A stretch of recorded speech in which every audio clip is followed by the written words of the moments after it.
آگے فرمایا گیا اللہ کے ساتھ شرک نہ کرو، صرف اس کی عبادت کرو۔ اس کے بعد ماں باپ کے ساتھ حسن سلوک کا بیان آیا۔ اللہ تعالیٰ نے یہ بتایا کہ میں خالق حقیقی ہوں، لہذا میری عبادت کے علاوہ کسی کی عبادت نہ کرو، اور تمہارے ماں باپ تمہارے خالق مجازی ہیں، لہذا میرے بعد انہی کا حق ہوتا ہے، ان کے ساتھ بس سلوک ہی مت کرنا، حسن سلوک سے پیش آؤ۔ دونوں مل جائیں تو دونوں کی خدمت کرو، اور دونوں میں سے ایک اگر مل جائے تو وہ زیادہ خدمت کا مستحق ہے، اور انہیں اف مت کہنا۔ فلا تقل لهما اف ولا تنهرهما، انہیں ڈانٹنا نہیں، وقل لهما قولا کریما، بات کرنا تو بڑے ادب سے کرنا۔ واخفض لهما جناح الذل من الرحمہ، انہوں نے بچپن میں تمہارے ساتھ رحم کیا تو اب احسان کا بدلہ احسان ہونا چاہیے، تو رحمت سے اپنی عاجزی کا بازو ان کے سامنے بچھائے رکھو۔ بازو یا بازو اس کو اس طرح سمجھا جا سکتا ہے جیسے مرغی،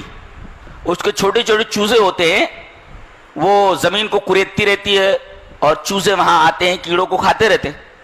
ادھر ادھر گھومتے رہتے ہیں، لیکن جیسے وہ کوئی خطرہ دیکھتی ہے کہ کوئی چیل وغیرہ طاق میں ہے تو فوراً ایک آواز نکالتی ہے اور فوراً سارے چوزے اس کے پاس آ جاتے ہیں اور سب کو پروں میں چھپا لیتی ہے۔ جو جس طریقے سے رحمت کے ساتھ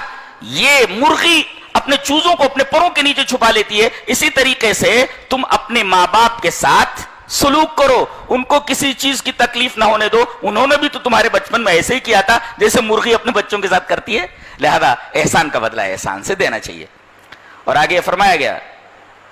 ربکم اعلم بما فی نفوسکم، تمہارا رب جانتا ہے کہ تمہارے دلوں میں کیا ہے۔ ایک نکتہ یہاں بتایا جا رہا ہے کہ کبھی کبھی آدمی اپنے ماں باپ کے ساتھ اسے سلوک کرتا ہے دنیا کو دکھانے کے لیے، ارے کتنا اچھا بیٹا ہے، اپنے ماں باپ کے ساتھ کتنا اچھا سلوک کر رہا ہے، لیکن دل میں یہ تمنا ہوتی ہے بیگم کے چڑھانے کی وجہ سے پتہ نہیں یہ دونوں کب یہاں سے دفن ہوتے ہیں۔ ایسا ربکم اعلم بما فی نفوسکم، کبھی یہ ہوتا ہے محبت کی وجہ سے نہیں بلکہ دنیا کو دکھانے کی وجہ سے ماں باپ کے ساتھ اس نے سلوک کرتے ہیں۔ اللہ فرما رہا ہے تمہارے دلوں میں کیا وہ ہم جانتے ہیں، لہذا اپنے ماں باپ کی خدمت محبت کے ساتھ کرو، اس جذبے کے ساتھ نہیں کہ دنیا دیکھے تو ہماری تعریف کرے۔